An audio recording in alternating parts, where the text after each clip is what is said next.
Анан могу жерден биз айтып жүрөбүз. Мынакей шайлоону кандай, гүлдөгү шайлоону кандай таза өткөзөбүз деп. Мен кошулам могу жерде пикирлерге. Эгерде азыркы өкмөт менен, азыркы отурган мамлекеттик органдардын жетекчилери менен ушул менен түз эле шайлоого бара турган болсок, эч кандай таза шайлоодагы, эч кандай жана акыйкат шайлоодагы болбойт. Муну саясий күчтөр эмес, эл да билет. Дагы жолу эл жеринде айтайын. Бул жөнүндө да эл кабатыр болуп атканын мен сиздерге айтып коеюн. Өзүңүздөр билесиздер, мына могу жерден азыр камчык айтып кетти, 30 жылдан бери. Эми акыркы эле 25 жылды айтпайт, 20 алачы, биринчи эгемендиктен 5 жылдыкты айтпай турсак. Бир дагы шайлоо, өзгөчө президенттик шайлоо, жогорку кеңештин шайлоолору, бир дагы шайлоо, бир дагы референдум таза өткөн эмес. Бүт бурмаланган жол менен өткөн. Азыр ошол жерде качышкан адамдар отурат, көпчүлүктөрү. Качышпаган эл деле билип калды. Ошол эки шайлоолордун, ошол референдумдун накта жыйынтыгы кандай болгонун бирибиз айта албайбыз бул жерден. Билиши мүмкүн бир 4-5 киши. 4-5 киши билиши мүмкүн, калгандары эч ким билбейт. Мына ошондой ситуация да болгон турат. Анан биз могу жерден резолюция жазып атабыз. Азыркы шайлоо келатканда бүт моралдык жана саясий ответственности азыркы президентке жүктөп коелу деген резолюция кабылдадык. Бул азыркы президенттин бул конституциялык укуктары, милдеттери. Аны биз жазбасак дагы президент аны аткарыш керек. Бирок азыркы президент баш болгон командасы менен муну аткарбашын биз баарыбыз билебиз. Анан дагы бир пунктта бу жерде жазылып атат.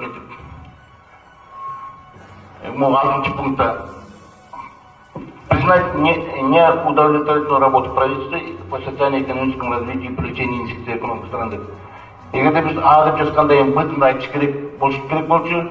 Мына жакында өзүңүздөр билесиздер, жогорку кеңеште өткөн жумада ушул өкмөттүн отчетун алып аткан кезде кээ бир депутаттар жана фракциялар, конкретно атамекен фракциясы өкмөттүн отставкасын кетишин талап кылды. Мына биз бүгүн дагы ошо көлөкөдөгү өкмөттүн атынан биз дагы билдирүү жасадык. Ошондо көрсөттүк. Азыркы өкмөт элибиздин, журтубуздун экономика положениясын эч жакшы жакка өзгөртө албашын биз көрдүк. Чабан өкмөт отурат, кесипкөй эмес, ыксамалдар эмес отурушат. Мына ошолордун кесепети азыр социалдык кырдаал курчуганда мындан дагы алардын кесепети өлкөбүздүн өнүгүшүнө чоң бир терс таасирин бериши мүмкүн. Ошондуктан биз дагы азыр ошол талапты туура деп көрүп атабыз. Азыркы өкмөттү отставкага кетириш керек. Тез аранын ичинде ошол өкмөт отставкага кетиш керек дагы. Ордуна правительство народного доверия деп жаңы өкмөт түзүш керек. Бүт өлкөдөгү жана эле парламенттеги саясий партиялардын катышуусу менен эмес, өлкөдөгү болгон бардык саясий жана коомдук уюмдардын белгилешкен макулдашуусу менен ошондой өкмөт түзүш керек. А жерде таза, өз ишин жакшы билген профессионалдардан турган жанагындай технический өкмөт сыяктуу түзүш керек. Мына ошол өкмөткө жүзүндө боло турган шайлоонун бардык жоопкерчилигин мына ошол өкмөткө жүктөш керек. Алар ошол өкмөт азыркы мына дагы убакыт барады, түшкө чейин ошолор биздин мыйзамдарды өзгөртүүгө үлгүрүш керек. Өзгөчө могу шайлоого тиешелүү мыйзамдарды. Алар экономиканын жанданышына жаңы жол ачыш керек. Биздин мамлекеттин жана коомдун коопсуздугун абдан надежно кармаганга дагы ошону аракет кылыш керек. Андан тышкары бүт шайлоого байланыштуу уюштуруу иштеринин баардыгын ушуга жүктөш керек. Алар беспристрастный, объективный и чистый выбор должны провести.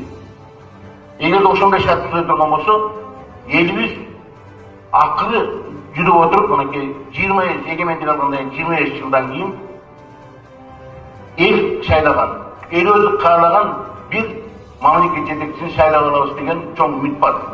Эгерде биз ушуну кыла албасак, анда сөздүн баары азыркы кылып аткан иштерибиз бар, сөз жүзүндө кала берет дагы, иш жүзүндө таптакыр башка депутат алабыз.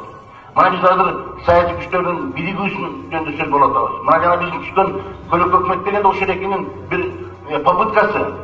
Эгерде биз саясий күчтөрдүн баары чогулуп алып туруп, ошол экени сүйлөшүп алып, кандай шайлоо кылабыз, кандай ушул элге мүмкүнчүлүк беребиз, таза шайлоо өткөзүп өзү тандаган адамын мамлекет жетекчи кылып шайлап алганга кандай биз жол ачып беребиз деп сүйлөшүп алып туруп, анан кийин ошонун негизинде анан баары саясий күчтөр ким президент болом деп, ким ошого аттанам дегендер менен аттанса, баарына бирдей жанагындай шарт түзүлө турган болсо, анда биз жанагы азыркы кооптонуу, биздин социалдык, саясий, экономикалык кырда учуп барып жанагы чоң бир 2010-догу 2005-теги окуяларга окшошуп өнүп кетпейт дегенге ошондой кепилдик болот.